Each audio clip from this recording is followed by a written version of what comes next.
स्थान के बारे में कुछ संक्षिप्त में व्याख्या करें। यहाँ जहाँ आप बैठे हैं ये अत्रि महाराज जी की तपोस्थली है। अत्रि महाराज जी की पत्नी अनसुईया, हाँ।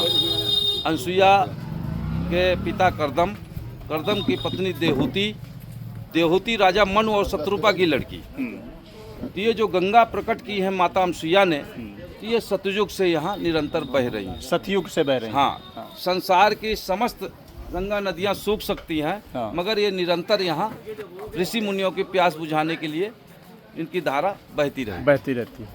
ये जो हनुमान जी के सामने आप बैठे हैं, हाँ। ये द्वापर काल में जब भीम यहाँ आए थे, हाँ। पांडव सहित, हाँ। तो भीम को अपने बल का घमंड हो गया था इसी जगह पे। हाँ।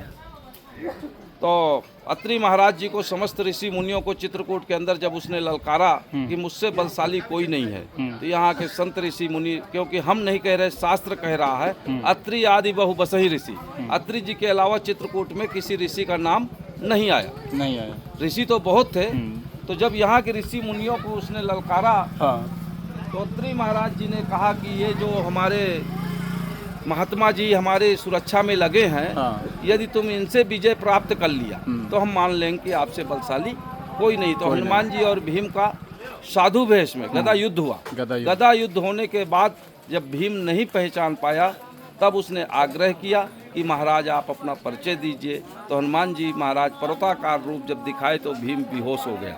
ये हम नहीं कह रहे, संत तुलसीदास जी ने अपने विनय पत्रिका के प्रविष्ट में इनका इतिहास अंकित किया है। भारत की ये 4 दक्षिण मुख मूर्तियाँ, एक जो है प्रयागराज, जो राम लक्ष्मण को उसी जगह पे लाए थे अहिरावण को मारने के बाद। दूसरी मूर्ति औरंगाबाद खुलदाबाद पे भद्रा मारुति, जो काल नेमी राक्षस को मार के दक्षिण मुख वहाँ भी लेटे हैं।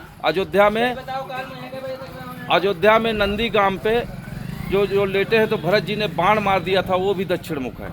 ये अनसुईया में ये भी दक्षिण मुख, मगर यहाँ 3 आकृतियाँ हैं। हाँ। दक्षिण मुख लेटे, हाँ। खड़े पूरब मुख, बैठे उत्तर मुख। अघोरी शिला में दक्षिण मुख, ऋण मोचनी शिला में खड़े हनुमान, और ब्रह्म शिला में बैठे हनुमान उत्तर मुख, जो माई के पहरे में है। बोलिए हनुमान जी महाराज की जय। और कुछ पूछना हो तो आप पूछिए। धन्यवाद महाराज जी। और आपका शुभ नाम? ज्वालानंद जी। ज्वालानंद जी बाबा के लिए यहाँ बैठे हैं। हाँ। किसी यात्री से कोई ना कुछ लेना न देना, भगवान की सेवा कर रहे, जो उनके पास जो कुछ आ गया उसी से तृप्ति और संतुष्टि। कोई भूखा व्यक्ति आ जाए कि हमको रोटी चाहिए, तो आटा सीधाम देने को तैयार है।